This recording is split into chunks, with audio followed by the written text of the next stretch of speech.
Assalamualaikum warahmatullahi wabarakatuh. Oke, berjumpa lagi dengan saya di channel ini. Jadi dalam kesempatan kali ini saya akan menjelaskan tentang budidaya lebah kelanceng. Seperti di judul, jadi budidaya ini sekarang lagi viral ya, khususnya untuk di Karesidenan Kediri, yaitu di Kabupaten Tulungagung, Blitar, Kediri, Trenggalek, bahkan sampai di Nganjuk ya. Oke. Untuk budidaya lebah kelanceng ini saya bekerja sama dengan salah satu koperasi, yaitu Niaga Mandiri Sejahtera bersama klapi.com ya. Jadi dalam budidaya ini saya hanya membudidayakan lebahnya. Untuk madunya nanti mengambil dari pihak koperasinya. Jadi untuk budidaya ini itu saya langsung menyetorkan dana saya untuk ditukarkan kembali dalam bentuk stup-stup seperti ini ya. Jadi stup-stup ini yang dulunya ada 3 stup, yaitu ukuran standar atau S, kemudian ukuran medium atau M, dan ukuran large atau L.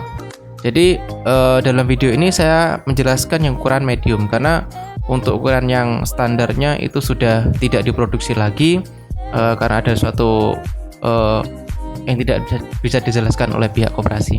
Jadi dalam ukuran M ini untuk harganya itu satu stup di harga 500.000 ya. Jadi stupnya seperti ini, kita tinggal menjalankan saja, sangat enak sekali.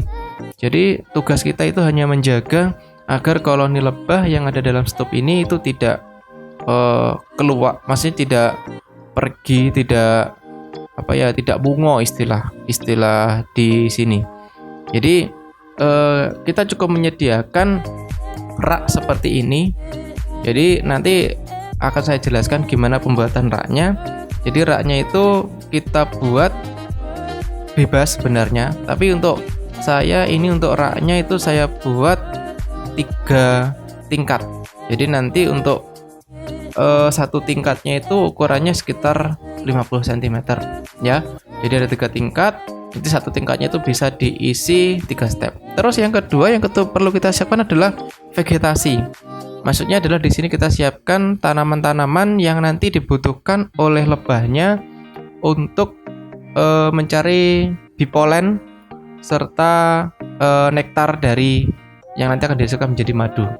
Untuk tanaman-tanamannya itu tidak terbatas ya. Jadi apapun tanaman yang ada bunganya, kemudian kelancengnya itu suka, itu kita bisa tanam. Contoh di sini saya menanamnya krokot ya, atau istilahnya di penjual bunga itu bunga jam 9 pagi. Jadi bunganya itu sangat cantik. Jadi seperti ini, itu lebah sangat suka sekali. Yang kedua, di sini saya juga menanam bunga kertas. Bunga kertas itu juga sangat mudah penanamannya. Tinggal kita cari bibitnya, kita sebar, terus kita tanam, itu bisa dihinggapi oleh lebah kelanceng. Kemudian di sini juga saya tambahkan beberapa makanan tambahan untuk kelanceng. Bisa dilihat di situ, kelanceng sangat suka sekali pisang, terutama pisang yang agak ndalu istilahnya ya. Di sini pisangnya itu bisa dilihat, bisa dikerubungi oleh lebahnya. Jadi sangat suka sekali bau-bau yang tajam. Contoh seperti pisang ini kan dia mau ndalu atau mau busuk, jadi baunya itu sangat disukai oleh kelanceng. Kemudian jangan lupa di sekitar kandangnya ini dari lebah itu kita juga siapkan juga pohon yang bergetah. Jadi pohon bergetah itu ada banyak sebenarnya. Yang paling bagus itu ada pohon nangka. Tapi di sini saya memilih pohon mangga. Jadi di sini bisa diperhatikan getah-getah dari pohon mangga itu sangat disukai oleh kelanceng. Getah ini bukan digunakan untuk membuat madu dari kelanceng, tapi untuk membangun sarangnya. Jadi untuk tempat madunya itu terbuat dari getah-getah dari pohon-pohon ini. Nah, di sini saya menyiapkan dari pohon mangga. Berarti setiap sekitar 1 minggu sekali itu pohon mangga itu saya lukai, saya pecok-pecok dengan arit itu ya. Jadi itu akan keluar getahnya, itu akan dikerubungi oleh kelanceng. Biasanya akan dibuat untuk sarangnya, untuk tempat madunya ya. Kemudian vegetasinya untuk kondisinya saya seperti ini. Usahakan tempat dari lanceng ini jangan sampai kepanasan ya. Jadi usahakan sejuk ya. Bisa di sekitarnya itu terdapat pohon-pohon yang membuat kondisi di sini itu menjadi sejuk ya. Di sini saya tambahi beberapa pohon-pohon untuk membuat daerah di sekitar lokasi ini jadi sejuk. Contoh ada pohon pisang, kemudian ada pohon randu juga. Ini juga bisa membuat kondisi di sini sejuk. Kemudian kondisi atap di sini sebenarnya saya pakai asbes. Jadi asbes itu panas sebenarnya, tapi saya berikan jarak antara asbes dengan tempat setupnya atau tempat lebahnya bersarang itu. Jadi di sini usahakan agar tidak terlalu dekat dengan asbes karena itu panas. Biasanya lebah itu sangat tidak suka ya. Dan jangan lupa di setiap kaki-kaki, nanti di setiap kaki raknya atau meja yang Anda buat itu usahakan kita berikan cairan khusus agar nanti tidak diserang oleh semut. Karena madu pasti semut sangat suka. Jadi di sini saya gunakan oli bekas untuk membuat kaki-kaki dari setiap rak itu tidak diserang oleh kawanan semut. Jadi seperti ini bisa dilihat, bisa pakai piring plastik juga tidak apa-apa. Di sini saya pakai botol bekas air minum mineral ya. Saya bagi menjadi dua gitu. Jadi bagian bawah itu bisa buat tempat tulis seperti ini.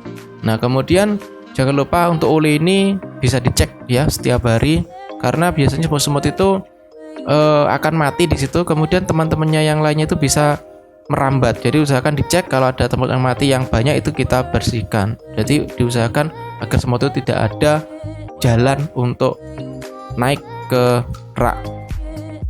Nah di sini bisa diperhatikan biasanya untuk mendukung produksi madu itu saya berikan makanan-makanan tambahan seperti pisang, kemudian bubuk kacang hijau. Karena apa? Di kondisi penghujan saat ini itu nektar yang ada dalam bunga itu sedikit berkurang. Jadi saya berikan makanan-makanan tambahan seperti ini contohnya ya. Nah ini kondisi istilahnya apa ya? Bisa disebut perkebunan, juga bisa disebut taman karena ada tanaman sayuran juga ya. Salah satunya itu juga saya nanam bayam. Jadi bayam itu bunganya itu sangat disukai oleh kelanceng, sangat suka sekali. Bahkan bisa saya lihat, saya teliti itu lebah itu lebih suka di itu bunga bayam daripada bunga yang lainnya. Nah ini contoh yang selanjutnya ada bunga luciana. Jadi seperti kaliandra sebenarnya ya. Ini lanceng juga sangat suka sekali. Nah ini juga bisa Bapak Ibu dibuat taman bagus, dan itu juga bisa sebagai makanan lanceng. Bisa diperhatikan itu lanceng-lanceng sangat suka sekali dari bunga luciana ini ya. Bahkan sekarang itu para penjual bunga, karena usaha budidaya kelanceng ini sangat-sangat viral, jadi sangat banyak sekali keuntungannya. Bahkan penjual bunga itu sekarang lebih mengedepankan bunga-bunga yang dibutuhkan oleh seorang budidaya kelanceng. Jadi bunga-bunga yang sangat dibutuhkan oleh seorang budidaya kelanceng itu dijual banyak sekali, karena lebih laku daripada bunga-bunga yang biasanya yang tidak diinginkan oleh lanceng. Nah di sini salah satu contoh bunga lagi yang sangat disukai oleh kelanceng itu adalah bunga kenikir ya, kenikir-kenikiran. Jadi bunganya indah, itu kelanceng juga sangat suka. Bahkan itu ada lebah madu yang juga suka. Jadi ini daunnya bisa kita manfaatkan sebagai lauk ya. Nah seperti ini yang bisa saya jelaskan terkait raknya. Ini adalah plannya. Jadi nanti kalau membuat raknya itu seperti ini. Ukuran dari setiap tingkat itu saya buat sekitar 50 cm, boleh lebih ya. Kalau bisa ya sekitar 50, itu bisa untuk 3 tingkatan stup. Nah bisa dilihat seperti ini, sangat mudah sekali. Atau yang lebih bagus, ada beberapa budidaya itu yang membuat raknya itu dari besi, itu malah kuat ya. Kalau di rumah saya tadi kan dari kayu ya. Contohnya plannya seperti ini. Jadi pembuatannya itu sangat mudah sekali. Jadi tingginya setiap tingkatnya itu 50, terus antara kakinya, kaki yang ada olinya itu juga 50. Nah, ini adalah contoh dari sarang yang akan dipanen. Jadi di dalamnya itu seperti ini ya. Di dalamnya itu rumahnya itu sangat apa ya, luar biasa sekali madunya.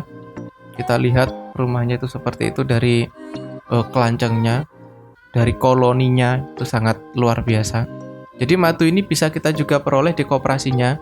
Jadi kita bisa beli juga.